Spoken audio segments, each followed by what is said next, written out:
everyone, and welcome to today's episode. We're going to be talking about Even After This by Deborah Clack. So, this one, it's a contemporary romance and it fits within the clean and wholesome, no spice fiction category. And it's book one in Deborah's Shelter and Sky series. So, why did I want to read this one? Well, I was intrigued by the premise, and then, as you can see, I've read a paperback because I found it at the library, which was really cool. So, I borrowed it from the library and really enjoyed reading it. So, let's talk about the book. Even After This by Deborah Clack is set in Colorado Springs and also in Dallas, Texas. And this one has a number of romance and also women's fiction tropes. So it's a second chances story, and we have our main characters from different worlds. So our hero is a Hollywood actor, and our leading lady is a grieving widow from Dallas. And it's a lovely friends to more romance as well. And it's all about new beginnings, this story.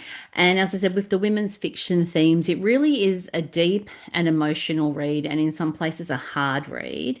And we have single person point of view. So we only hear from our leading lady in the story in terms of how the story's told. And we are dealing with grief and a significant amount of grief to the point where I would definitely put a trigger warning on this book up front. And if you're struggling with grief and don't want to read about that type of thing, then this is probably not the book to read for you right now. And we also explore the characters and their healing journeys in the story. And we have a lot of family drama, which was very interesting. And there's also mental illness issues that are touched on in the story. So I'm going to share the first line with you, which is this one. The elevator doors slide open to the exquisite Penrose room, and for the first time in 4 years, I question if I'm some kind of masochist widow. So that's a bit of a cracker of an opening line. We have our leading lady questioning if she's a masochist widow. So this is from chapter one, and she's at an exclusive restaurant at a resort where she's staying in Colorado Springs. And Meredith, who's our leading lady, is dining alone in what is really a very romantic restaurant. So I'll introduce you to Meredith and then I'll backtrack to this opening scene. So Meredith's 36 years old. She's a widow, and her husband, when he passed, left her a very wealthy woman. So she doesn't even have to think about money. And she's been doing volunteer work since he passed. And she's from Texas. So at the start of the story, she's a grieving widow because there was an accident 4 years ago, and it was an incredibly traumatic and distressing set of circumstances because she not only lost her husband of 10 years, but she also lost her two young children in the accident as well. And she's really grieving and stuck in her grief journey. She's effectively been offline and had her sister trying to help her to get back to some form of living in the real world. And there's been some stuff that's happened in the past that with depression and a whole lot of other stuff that's happened that will be brought out in the story as well. So she's had a really, really hard 4 years that no one, when you read her background, would ever want to have to experience it. It's just been a horrible situation, losing her husband and her young kids. And she's visiting Colorado Springs, and this is like baby steps to her starting to live again. And so we're starting her healing journey at the beginning of the story. So there is a lot of hope in this book, even though it sounds, I've been talking about morbid stuff. There is a lot of hope in this story. And she's in Colorado Springs because she's looking to buy a vacation home. And so she's in the restaurant and she's dining alone, which she's never done before. And so she's quite nervous about the whole dinner thing. And so I'm going to introduce you to Harlan. So he's a similar age to Meredith, and he's a famous celebrity actor. So wherever he goes, people recognize him. And he grew up in Colorado Springs, and he's back at Colorado Springs, staying at the same resort where Meredith is because they're on set and they're filming a movie. So he's at the luxury resort, she's at the luxury resort. And when she's there to go to dinner, that's when they meet. This is when the meet cute happens. And it's awkward and embarrassing for Meredith. And she's really quite startled because the attraction between this is when the romance is starting to kick off, and that initial attraction, that spark of attraction is there, and that really does send her into a big tailspin because that's totally unexpected and not what she thought that would happen. And the fact that she's drawn to someone like Harlan is just totally different because they're from completely different worlds, and it's not something she ever thought would happen. So it creates a lot of problems and complications. So both Meredith and Harlan have a lot of emotional baggage to deal with, and they both have grief that they've been dealing with in their past, and they both have complex family relationships and circumstances, but for different reasons. And so, as I said, Meredith is on a grief journey after the trauma she's experienced with the accident where she lost her family. And as I said, they're from different worlds, which just inherently creates a lot of problems because Meredith has no interest in the Hollywood acting celebrity world at all. That's not something she's ever aspired to be involved in. So his job and his profile is a problem as opposed to being a benefit or a plus. And she's been dealing with depression, and mental illness is something that is brought up and explored in the story as well, but not just with Meredith, in other situations with side characters. And these complex relationships, particularly the family relationships, they just really get unpacked in the story. And we see that what first appears to be the case on the surface at the beginning of the story isn't necessarily what's going on. And in some respects, Meredith is kind of an unreliable narrator at times. So there's a few surprises down the pipeline as well as we keep reading. And I love this story. It was such a hard story to read, but it was a very how can I? It was a deep story, and it was a thought-provoking story, and it was a very satisfying read because I just love the ending. And so we have a sweet friends to more romance that is just delightful to read, to see these two because of their personalities and the way they met. It was a very unique situation, and I just loved how they got to know each other. And Harlan was just really good with Meredith. Like he had been dealing with grief himself, and he really got and understood Meredith in a way that most of the other people in her life didn't. And that was a really interesting aspect of the story that was explored. And he was so patient and kind with her. He was just a delightful hero. And the story really explores the importance of having healthy relationships with not just with family, but also with friends as well, and how friends can be so critical when you're dealing with some really hard issues like grief. And we have some adorable children in this story as well that bring some light-hearted moments, and the complex family relationships do get unpacked as the story progresses, which was really interesting to see. And I just love the emotional journey of the characters, not just Meredith, but also Harlan's emotional journey in the story was really interesting to see where he landed and to see the decisions that he made during the book as well. And as I said, I love the ending and how the story played out. It was romantic. We got a really hopeful, happily ever after ending, which sometimes can be hard to get when you've got a story dealing with a whole lot of deep and hard issues. So I really appreciated that we ended up in a very hopeful place at the end, and that Meredith was well and truly on her healing journey by the time we got to the end of the story. So I have two favorite book quotes to share, and I'll start with the first one.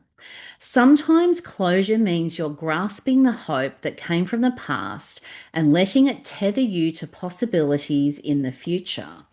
And as I said, hope was a really big theme in this book. That's what Meredith in particular was really trying to hold on to, the hope that even though at the start of the story she's really stuck in the mud in terms of the grief journey she's on and not really knowing which way's up and which way's down and how to actually get herself into a healthy place. And hope was a very important thing for her. And this is my second quote, which is it's kind of similar to the first one, but looks at grief from a different perspective. And the dialogue at the beginning is said to Meredith by one of the side characters. A friend of mine said it was helpful to him. I run my fingertips over the cover. The Gifts in Grief by Person Who Hasn't Lost Their Husband and Two Children. And that was a very poignant scene in the book because the person she's talking to knew her late husband quite well and also was on their own grief journey with her late husband and kids and what had happened. And it really highlights how everyone has their own journey to walk, and the journey can be really messy and complicated. And a book isn't necessarily going to be the fix that people might think. So, this person has really good intentions in terms of giving Meredith the book, but doesn't Meredith doesn't feel like this person really sees her and understands that giving her a self-help book on grief is really not going to be what she needs right now as well. And it's not going to fix her because one of the things that Meredith's dealing with in the story is she has people in her life that love her and want to fix her, and she has to learn that other people can't fix her. She needs to actually do the work and walk the journey to healing and do things herself. And she can't necessarily be codependent on other people or allow other people to be codependent on her. So there were a lot of deep themes in this book as well. So there's a fun and light-hearted romance that happens, but there's also a lot of depth. And the grief journey with Meredith being stuck in a really complex set of circumstances that at the beginning you think this is really hard, but as you keep reading, it actually gets worse and worse in terms of why she's stuck. When you start to unpack what's actually happened in the past and what's been going on as well, it just makes it makes the it you really by the end of the book you really understand why she was so stuck at the beginning of the book, when you might think, why is this such an all encompassing big deal that's basically stopped her life in her tracks. So it was a very interesting book to read in that perspective.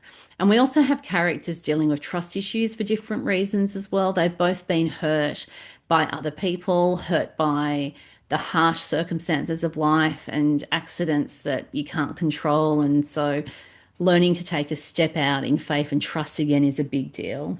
And then we have all the celebrity challenges as well that get explored in the story in terms of what life is like if you're in the limelight and you have people following you and taking photos of you when you don't want photos and intruding on your life so you don't have the privacy that an average person would have. And we also are looking at overcoming fears in the story. And that's something Meredith in particular is dealing with because she's been insulated in her little cocoon at home for years. Stepping out of that cocoon is a really, really big deal. Things that once upon a time she never thought about are suddenly really hard. And the healing journey, she's really searching for, how can I get to a place where I can be emotionally healthy again, and I can actually love and be involved in people's lives and have healthy boundaries in healthy relationships. And a lot of what Meredith needs to learn, which I really appreciated how this was drawn out in the story, is the importance of taking personal responsibility and not being a victim. And even though some really awful, hard stuff has happened to her, she still is the person that needs to take responsibility to actually move herself through that grief journey and then into a place where the healing really does happen for her and she can move to a healthier place. So in terms of the impact on me, there were some poignant moments, some really sad moments because grief is really hard. Irrespective of what the loss is, grief is still something that it's part of the human condition. We all have to deal with it. And it's different for everyone in terms of how they deal with grief. And I did shed some tears because there were a couple of really hard and heartbreaking scenes that weren't easy to read, hence why I gave a trigger warning on grief when I started the video and the audio for the podcast at the beginning of the episode, because there are some hard scenes to read in this book, but also some very fulfilling scenes in terms of really having empathy and understanding where Meredith was coming from. So if you're looking for a book to help you understand the grief journey of someone in your life, then this could be a very helpful read from that perspective to see what was really going on with Meredith underneath the surface in terms of what she was thinking and doing, etc. And at the same time, there were lots of smiles and there were some funny moments in this book, particularly with the kids that are in the story, and some light-hearted moments and a few little rom-commy story elements as well. So as heavy as some of the sections of the book is, there are some very light-hearted sections as well that I really enjoyed. And the story really did make me think. And what's revealed in terms of the backstory with Meredith as we unpack what's actually happened in the past was just really thought provoking as well and made me think about some of the choices she'd made and how those choices had had consequences that she could never have foreseen in her current life, and that's part of why the grief journey was so hard as well. So there was a lot to explore and think about and unpack in this story. So, in summary, I recommend this book to readers who like contemporary romances with depth and the emotional angst that you can't avoid when you've got grief being dealt with in the story, and to readers who like that exploration of the healing and grief journey of characters that have had some really hard things happen to them, and to readers who like second chances and friends to more romances that have new beginnings, and to readers who like the celebrity hero in the romance story as well, and to readers who like mental illness issues that are explored in a really sensitive way in the story, and to readers who love the adorable kids that just make the romances so fun, and to readers who like family drama in their contemporary romances, and also stories that have those women's fiction themes that are really full of hope for the future as well, and to readers who like wholesome, no spice romances. Thanks for joining me today. Does Even After This sound like a book that you'd like to read? Have you read it? What did you think? You can let me know. If you're listening at the podcast, you can send me a text via a link at the show notes. If you're watching at YouTube, you can like the episode at YouTube or leave a comment at YouTube. You can also email me at my website where I have a contact form, and you'll find that at narelleatkins.com. And also, if you've enjoyed this episode, please subscribe, and you can do that at your favorite podcasting app, or you can subscribe at YouTube, and then you'll get a notification on when my next episode drops. And if you've enjoyed this episode, please share the link with a friend, especially a friend who likes reading no spice, clean and wholesome contemporary romances, and a reader who you think would enjoy reading Deborah's books. So thanks for tuning in, and see you next time.